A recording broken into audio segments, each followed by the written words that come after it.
Hi friends, MD Vegan. It's breakfast time and I make a granola with buckwheaties and I have a special way to prepare them today. It's very interesting. The buckwheaties here are very simple, very easy to make. You get the buckwheat everywhere. It's a pseudo cereal. It's a kind of cereal, but they have no gluten and so they call it different because of another grass family. Doesn't matter. It's super healthy, full of nutrients.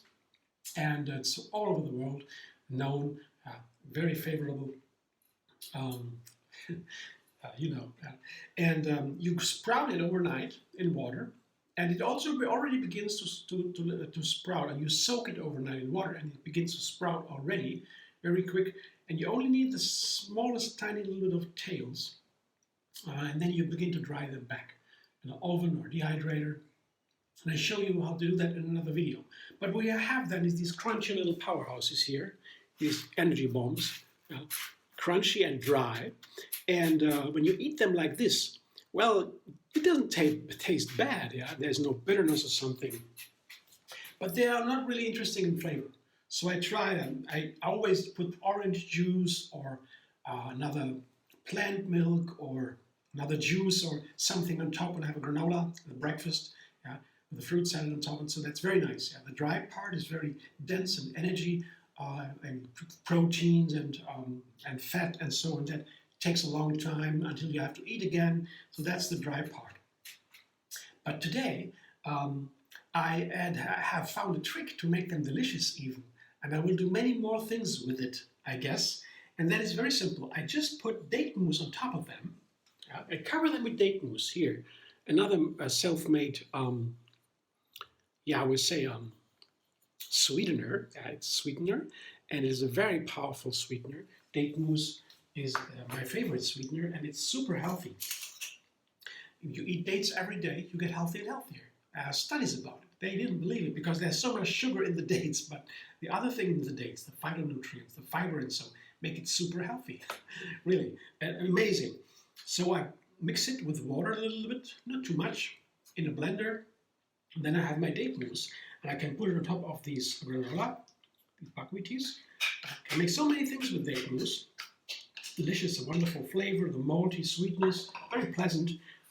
And I just mix it, combine it with the buckwheaties here, like this. And so everything is covered. And I tried different versions with it. I tried what to do. For example, put cinnamon on top to make it a little tastier. Yeah? I always like had a little bit of variation. So I tried what to do best. You know what I found? I found that a pinch of salt, just a little pinch, just an idea of salt, not too much, is the best so far I found to make these little buckwheaties, caramelized buckwheaties, if you want, so delicious. And that has something to do, I guess, with the nature of our body. Yeah? You know, the body is made of cells, you know, of course, and the cells have walls. Yeah? That is a membrane. And the nutrients have to go in and out through these walls. That's all that happens in the body all the time. And this works only with salt. That's why we need salt to survive. Without salt, table salt, we can't survive. It doesn't work. Earlier times, salt was super expensive, like gold. Countries got rich with that, Austria and so. There were large salt mines. They still have it. That's what the source of wealth, of national wealth, salt. And now it's everywhere. It's not rare anymore. You really know we have too much salt until we are sick of it, literally. So salt is now a danger, though we need it. And you know, I think when I put a little bit of salt onto such a dish here, what it looks like here when I have a little bit of date mousse around it, you see, there are still little grains. But it's different texture now. They don't fall apart anymore. It's not dry anymore. Yeah? And that is a big difference now. It could put more or less of the date mousse around, doesn't matter. But the little bit of salt, here I have Himalayan salt, just the tiniest amount, just a little bit, just a pinch here. That makes all the difference, because when I taste it without the salt, the little grains here, the buckwheaties, tasted without the salt, it was nice with the date mousse, but still there was this hollowness, this emptiness, which you eat a buckwheat sprout, a dried buckwheat sprout, that's what a buckwheatie is. You eat that, there's not much flavor in it. It's so somehow dry and empty, hollow. It's not very nice, so you add juices and fruit and so. But with a tiny amount of salt in it, this emptiness, this hollow feeling, is away immediately. You can't take too much. When you do too much, it tastes salty. It shouldn't taste salty. You just want to get rid of that emptiness. Yeah, and my idea is when these tiny amounts of salt, they help to make the body, what's here? So they make the body work. This process is osmosis in the cells. It depends on the salt, a tiny amount. I guess that has something to do with the flavor, because the same thing happens in the tongue. When you eat something, there have to go nutrients into the tongue. They have to sense it. And so without salt, there is a whole different way, a whole different process. So let me taste it here. Let me see just a little bit. See what happens.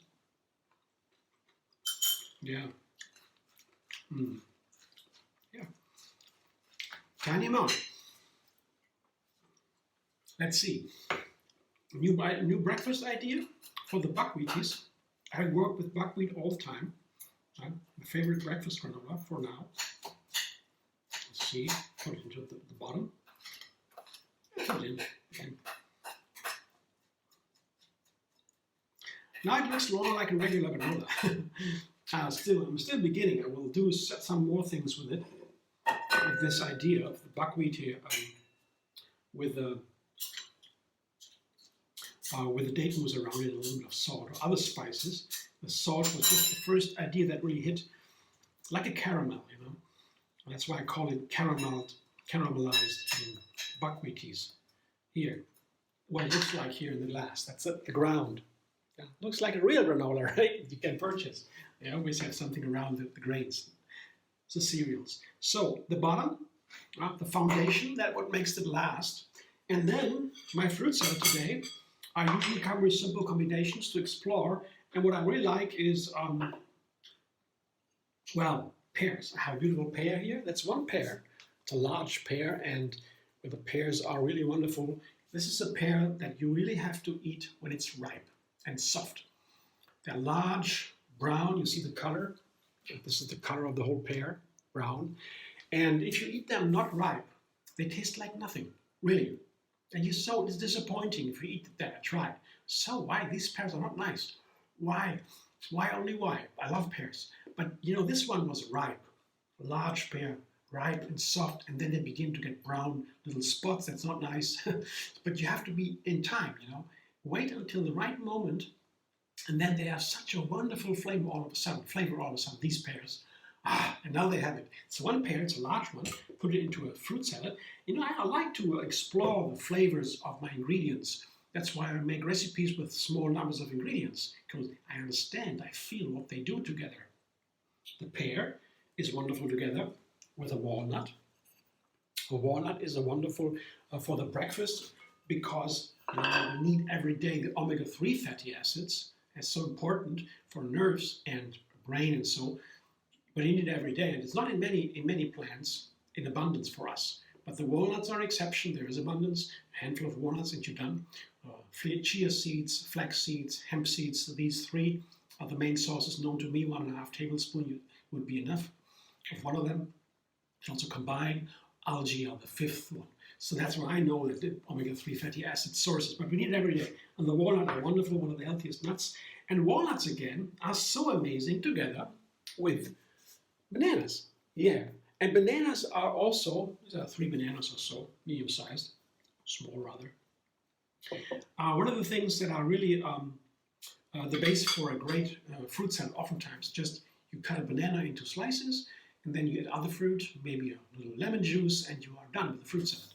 So, the banana and pear and walnut. Love that together with the pear, with the banana, the pear, and also with the walnut, with the banana. Both have a little bit of bitter flavor. The pear also has something of the bitter flavor in the peel, so a complex flavor. I love that. And I will do it today. I add cashew yogurt. I have been doing that for some time now, the cashew yogurt, making my own here. See, that is very simple to make. And there's this third video under this one. First is the date mousse and the buckwheaties, and this is the third one, the cashew yogurt. Simply blending cashew yogurt with water, 1-to-1 ratio, and some bacteria called acidophilus. These bacteria are especially for yogurt. It's very easy. You blend it together and you store it in a room temperature, and then you have your yogurt next day. And once you have more cashews and the yogurt is empty, just put more cashews with water blended over the old yogurt, and you have a new one next day again. So once the bacteria begin to work, they never stop. Yeah, they always reproduce. And it's a wonderful for a breakfast. The cashew yogurt, it's like a dressing for a fruit salad. I put it together here right now, and put that fruit salad with the yogurt on top of my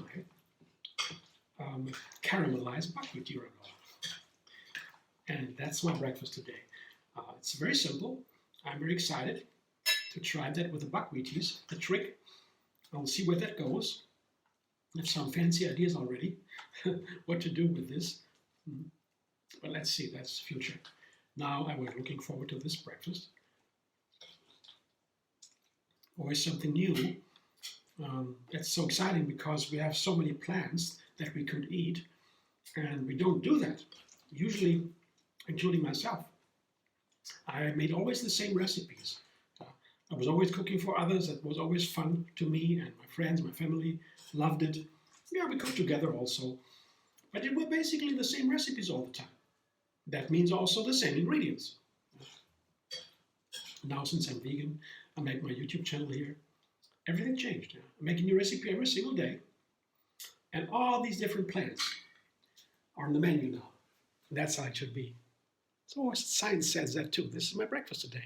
How about that? You like that? I will see. Very happy I tried. I'm very happy for you to be here and watch. Thanks. I hope you enjoy. If you like my video, subscribe. MD Vegan on YouTube. Have another recipe every single day. And find me on Facebook, Instagram, Pinterest, and X.